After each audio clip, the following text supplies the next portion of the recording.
Di ibu kota bunga ternyata saat ini sedang ada acara besar yang sedang digelar. Puluhan warga duduk di depan panggung tersebut menantikan sang guru. Ternyata ini adalah acara tentang cerita yang sedang terjadi pada festival api yang telah berlangsung kemarin. Kemudian para penduduk terlihat sedang menikmati dan menyimak baik-baik cerita besar ini. Sambil menceritakan kisah-kisah menakjubkan itu, dilihatkan berbagai peran pendukung untuk memperkuat cerita tersebut, sehingga penonton bisa merasakan apa yang terjadi saat itu. Walaupun sang guru ini tidak memiliki penuturan kata yang baik, tetapi semua orang memberi kehormatan telah berhasil menceritakan kisah nyata yang begitu epik. Berganti pada sisi dari Momo dalam bentuk naganya sedang menuju ke laut bersama Kinemon dan Yamato. Akan tetapi dalam perbincangan itu Momo dikejutkan dengan pernyataan dari Yamato mengenai dia tidak akan pergi ke laut. Jelas saja Momo terkejut karena sebelumnya dia sangat yakin kalau Yamato akan pergi. Yamato menjelaskan kalau dia ingin menjadi Oden. Maksudnya sebelum pergi dari pulau ini dia ingin mengetahui lebih jauh dan seberapa besar Wano Kuni itu sebenarnya. Karena inilah yang dilakukan oleh Oden dahulu. Mendengar perkataan seperti itu membuat Momo semakin marah. Apalagi Yamato dan Luffy sedang mendiskusikan hal itu sebelumnya. Kenapa dirinya tidak? Momo pun menjadi teringat beberapa hal sejak ayahnya meninggal. Seperti momen Kaido mencengkram lehernya sampai pada dia bisa menguasai mode naganya ini dan melawan Kaido bersama.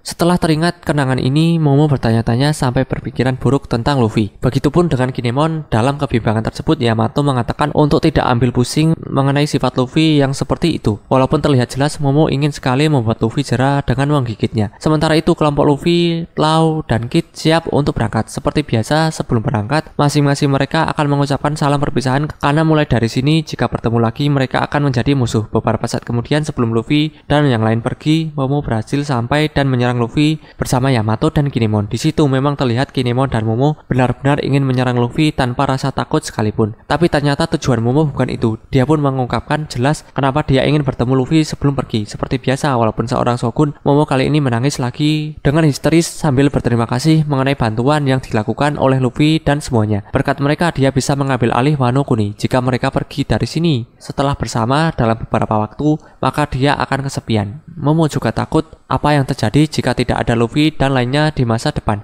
Dalam kesedihan itu, anggota topi jerami tersenyum seperti biasa dan beberapa kali mengejek Momo yang sedang menangis. Kemudian Luffy meminta sesuatu kepada Usopp yang sudah disediakannya sebelumnya. Sembari sudah menunggunya di sini, Luffy berkata sikap dari Momo tidak mencerminkan seorang shogun yang kuat dan tegas. Meski begitu, Luffy menganggapnya sebagai adiknya sekarang, seperti halnya yang Ace dan Sabo lakukan dulu terhadapnya. Kemudian Momo membuka isi dari hadiah itu. Ternyata isinya adalah bendera bajak laut topi jerami. Sambil pergi dari lautan itu, Luffy mengatakan dengan keras ketika di kondisi sesulit apapun, Luffy meminta Momo dan lainnya untuk mengingat perjalanan yang sudah dilalui. Terus jika di masa depan ada orang berbahaya yang datang, maka tunjukkan bendera ini kepada mereka. Yang artinya jika menyerang Wano Kuni, maka musuh itu adalah musuh Luffy juga. Berarti mulai dari sini Wano Kuni adalah kekuasaan dari Yonko bajak laut topi jerami. Tidak hanya itu, Luffy mengatakan jika suatu saat nanti waktunya tiba, siapa saja dari kalian yang ingin berlayar, maka dia siap menerimanya. Akhir kata perpisahan itu, Luffy menyerahkan semuanya kepada Yamato. Setelah mereka semua pergi, Momo berkata kepada Kinemon bahwa suatu saat nanti dia akan melampaui ayahnya. Kinemon menjawab dia akan menyaksikan hal ini nantinya. Sedangkan di laut, Lau, Kid, dan Luffy sudah akan meninggalkan batas Wano Kuni. Nami memiliki ide yang baik daripada melewati air terjun itu, yaitu melewati Hakume. Akan tetapi dari samping dengan lantang, Kid mengatakan jalan itu sangat pantas untuk pecundang. Jelas akan hinaan tersebut membuat Lau dan Luffy agak kesal, sehingga mereka meminta pengemudi kapal untuk menuruni air terjun itu. Bodohnya dengan hal ini, kapal mereka semua terjatuh ke air terjun tersebut. Luffy, Lau, dan Kid malah menunggu siapa yang cepat dan berkata ini dia. Sedangkan yang lain mengatakan tidak, kita akan mati. Inilah kebodohan dari 3 generasi terkuat yang akan mengarungi dunia baru. Narator menjelaskan kekuatan penjahat ini mulai sekarang tidak bisa diremehkan lagi. Mereka semua telah membuat kericuan besar dengan kekuatan seperti Raja Kebijaksanaan. Bahkan Kaido dan Big Mom tidak bisa mengalahkan mereka. Sekarang mereka pergi dengan nafas terakhir yang membelah langit. Beralih lagi dari guru yang menceritakan kisah kelam saat pertarungan Onigashima, terutama pada waktu itu saat kematian dari Orochi. Hiyori mengatakan dengan lantang bahwa Orochi dilahirkan untuk terbakar. Warga pun berteriak saat Hiyori menangis, mengingat masa-masa kematian ayahnya. Kesedihan itu diiringi samisen dengan keras yang membuat kisah tersebut menjadi sangat dramatis dan menyedihkan serta mengharukan. Kemudian dilihatkan foto dari keluarga Momonosuke dan lainnya. Narator berkata inilah kisah tentang bagaimana para pejuang terkenal pernah mendapatkan kembali kejayaannya, dan mereka melakukannya tepat pada waktunya. Momonosuke membawa bendera kelompok topi jerami sedang kebingungan. Ternyata dia bingung menempatkan bendera itu di mana. Sedangkan narator berkata, sekarang mari kita istirahat sebentar. Jika kesempatan memungkinkan, kami berharap dapat melihat Anda kembali ke sini lagi. Itulah akhir dari Arc Wano Kuni.